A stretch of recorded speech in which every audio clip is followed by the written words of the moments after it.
the issue of peace and security cooperation.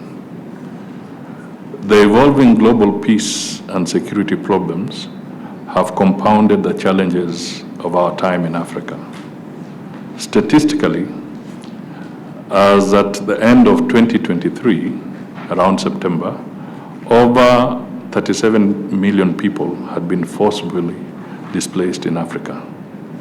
6 countries accounted for 64% of forced displacements on the continent. And as at September 2023, 121 million people are now facing severe acute food insecurity in selected countries in Africa. In the period between February 2019 and February 2024, conflicts, fatalities from selected African countries had reached 208,000.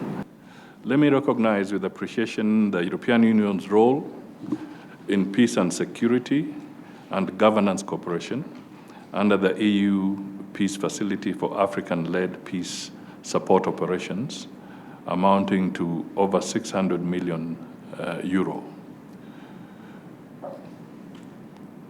As an anchor state in the region, Kenya has sustained an investment in diplomatic efforts to find lasting peace in a myriad of situations within and beyond the region.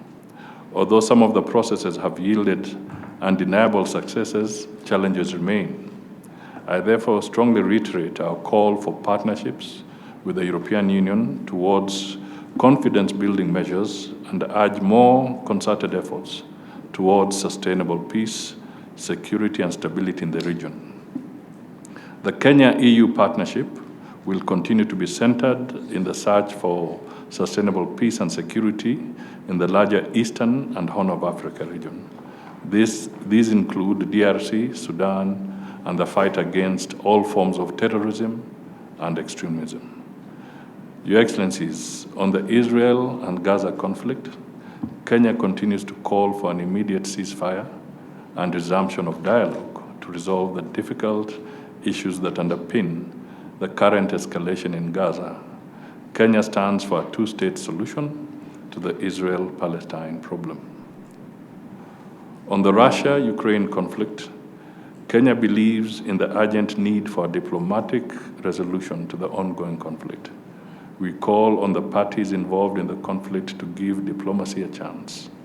It is our belief that in these times of transformation and turmoil, we must continue to engage even more to defend the rules-based global order.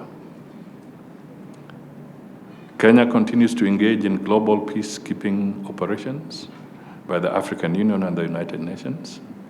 To fulfill this commitment, Kenya is honored to assume leadership of the multinational security support mission in Haiti. In this spirit, we pledge to deploy a contingent of 1,000 police officers.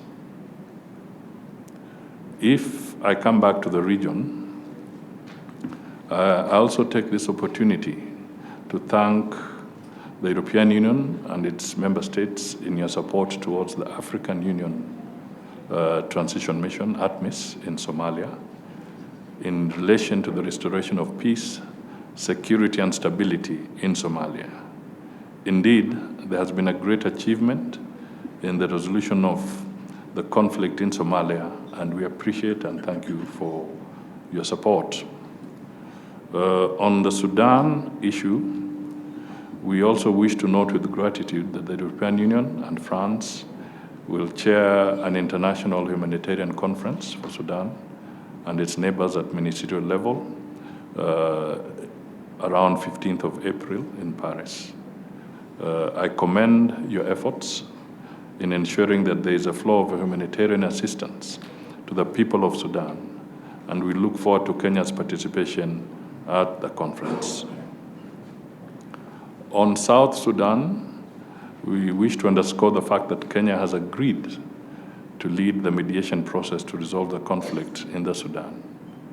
This demonstrates our commitment in ensuring that peace and security reigns in the region. I therefore laud the EU in its support towards a peaceful resolution of the conflict and urge you to continue rendering your support, bearing in mind that we would like them to have some good elections later this year.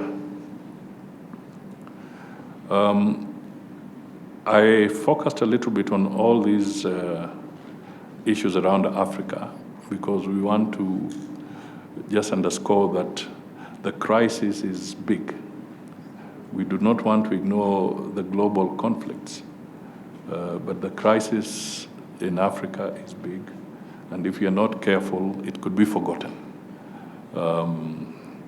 I was at the African Union meeting with the permanent secretary here and Lemoshire and some of the people in this hall, and they can bear me out that the time accorded to the conflicts in Africa